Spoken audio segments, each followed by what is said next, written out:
Hello guys, इस video में हम देखेंगे यूपी पीएससी आरओ का पेपर जो 2014 का था और ये 26 अप्रैल 2015 को हुआ है। तो ये आरओ यानी कि रिव्यू ऑफिसर या एआरओ का पेपर है पिछले साल का।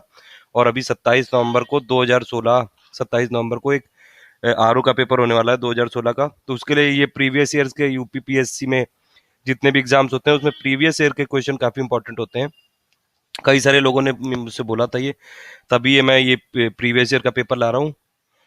और इसमें देखिए ये कुछ क्वेश्चन करंट अफेयर से रिलेटेड है। 140 क्वेश्चन आते हैं टोटल ये वाले पहले वाले पेपर में जीएसजी के करंट अफेयर में। और इसमें करंट अफेयर काफी इंपॉर्टेंट पार्ट है, आप इस पे ज्यादा फोकस करिएगा। कम से कम 140 में से 30 क्वेश्चन करंट अफेयर से आएंगे कम से कम, और बाकी 20 क्वेश्चन के करीब आते हैं ये क्वांटिटेटिव एप्टीट्यूड के, और ये करीबन 90 क्वेश्चन के आसपास फिर बाकी वो जीएसजी के से आते हैं जो भी है। हमने कई सारे वीडियो सीरीज चला रखी, पूरा यूपीपीएससी का आरओ का हमने वो आपको दे रखा है पहले भी। एक मैंने कंपाइलेशन वीडियो आज पोस्ट किया, आप उसको देख लीजिएगा। उसमें जितना भी है वो काफी सारा इंपॉर्टेंट चीज है, उसमें काफी सारा उसमें आ सकता है आपको। और प्रीवियस ईयर के पेपर हम लोग पहले ही आपको कई सारे वीडियो में दे चुके हैं, तो वो आप उसको देख लीजिएगा। यूपीपीएससी का अपर का प्रीलिम्स है, लोअर का प्रीलिम्स है, उसके पिछले 3-4 साल के पेपर मैं पहले ही अपलोड कर चुका हूँ आपको, उसमें देख लीजिएगा। चलिए इसमें आरओ का पेपर देख लेते हैं, स्टार्ट करते हैं। पहला पार्ट होगा ये स्टॉकहोम वाटर प्राइज 2015। ये इनको राजेंद्र सिंह है, इनको वाटरमैन ऑफ इंडिया बोलते हैं, आप याद रखिएगा। राजस्थान के हैं ये, और ये राजेंद्र सिंह है, वाटरमैन ऑफ इंडिया। और ये किस एनजीओ से एसोसिएटेड है, ये बहुत ज्यादा इंपॉर्टेंट है, तरुण भारत सिंह, तरुण भारत संघ। पहले क्वेश्चन का आंसर होगा बी। फिर ये करंट अफेयर से रिलेटेड क्वेश्चन है कि 7th Asian ministerial conference disaster risk reduction पे जो होना है 2016 का, वो कहाँ पे होना था, इंडिया में। ये तब क्वेश्चन पूछा गया था ये। फिर ये फर्स्ट काउंटर टेररिज्म कॉन्फ्रेंस 2015 में जो ऑर्गेनाइज किया था इंडिया फाउंडेशन और in association with Sardar Patel university of police security and criminal justice, वो कहाँ पे हुआ था, जयपुर में। ये आपने देखा होगा, करंट अफेयर्स का रिलेटेड क्वेश्चन है ये। जो लोग पिछले बार भी दिए होंगे उनको ही पता भी होगा। ये काफी सिंपल क्वेश्चन है। 40% ऑफ 50% ऑफ 2/5 ऑफ 2000। इसमें कुछ नहीं करना है आपको, 40% यानी कि 40/100, ठीक है। फिर 50% यानी कि इंटू 50/100। फिर ऑफ 2/5 यानी कि इंटू 2/5, और ऑफ 2000 यानी कि इंटू 2000 कर दो आप। तो बस ये कर दोगे तो आंसर आ जाएगा। आंसर आएगा इसका डी यानी कि 160। ग्रेटेस्ट फ्रैक्शन निकालना है इसमें, जो ये डिनोमिनेटर वाला है, जो टर्म 13, 26, 39, इन सब का आप एलसीएम ले लो, और फिर बाकी सब ये आ जाएंगे। अगर आप सबका एलसीएम ले लोगे तो नीचे सब बराबर हो जाएगा, फिर ऊपर वाला देख लो कौन सा ग्रेटेस्ट है। आंसर आएगा इसमें सी। या फिर डायरेक्ट अगर किसी की मैथ को काफी तेज है तो आप डेसिमल में भी करके देख सकते हैं। जैसे 9/13 कितना होगा, 13, ये 0.7 के आसपास होगा।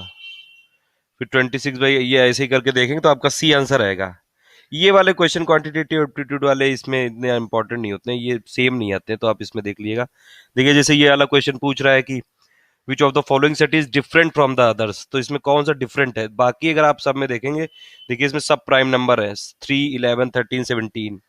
इसमें भी सब प्राइम नंबर है। प्राइम नंबर वही होता है कि जो किसी से डिविजिबल नहीं हो सकता, 3, 7, 17, 17। और इसमें सब नंबर प्राइम नहीं, क्योंकि 14 भी डिविजिबल है 2 से, और 18 भी है डिविजिबल। तो ये वाला सेट अलग है, तो 6 का आंसर है बी।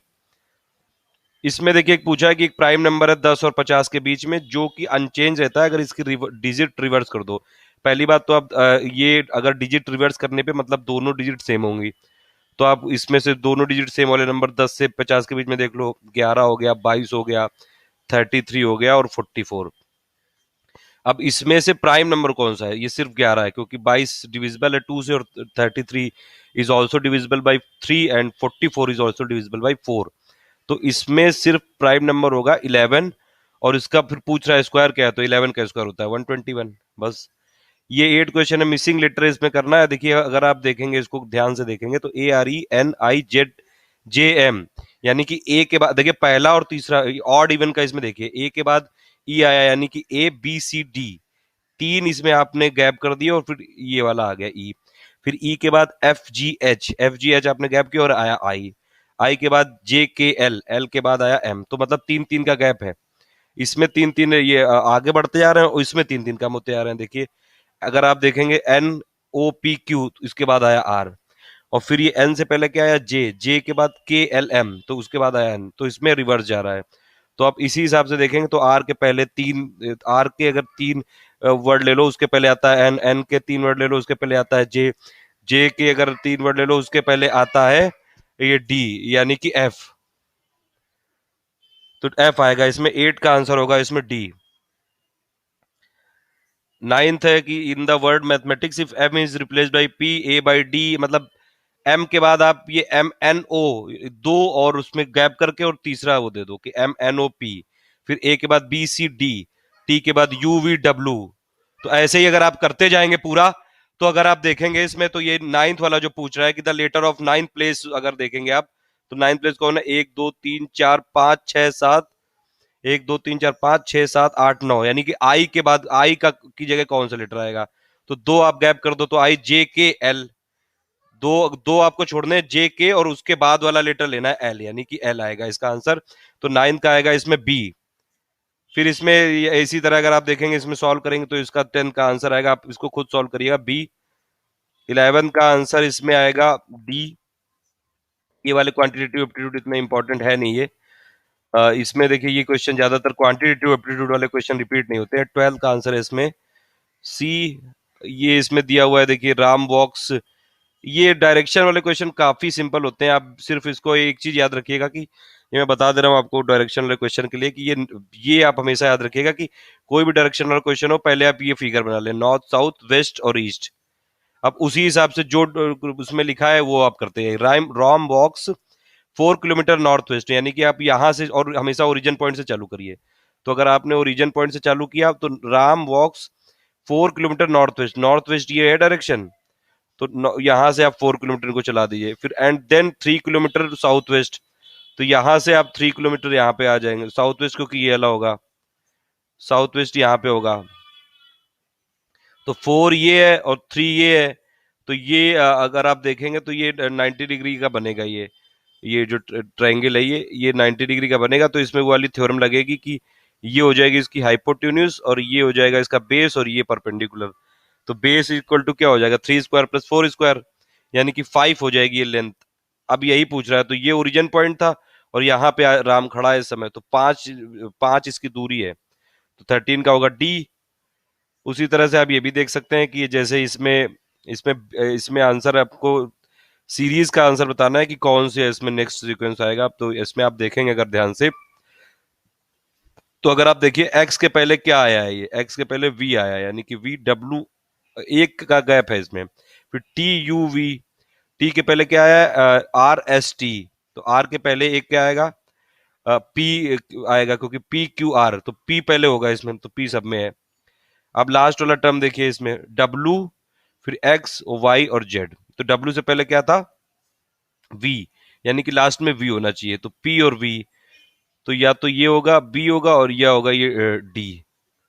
ठीक है, अब इसमें बीच वाला ऐसे देखेंगे तो बी के एक बाद सी और फिर D, D E F, F G H, यानी कि आई जे, तो जे होना चाहिए एफ जे, तो ये होगा आंसर, बी होगा 14 का। इसीलिए ऐसे ही इसमें ये 15 क्वेश्चन है कि इसमें अगर लॉक को अगर आपको बैंक तक लाना है, और इसमें पूछ रहा है कि लॉक से बैंक तक आप बनाओ, लॉक मतलब लॉक एक वर्ड है, उसको बैंक में कन्वर्ट करना है, और हर स्टेज में कितने चेंज करने पड़ेंगे, पहली बात तो कि कितने चेंज करने पड़ेंगे, और हर चेंज में एक मीनिंगफुल वर्ड होना चाहिए।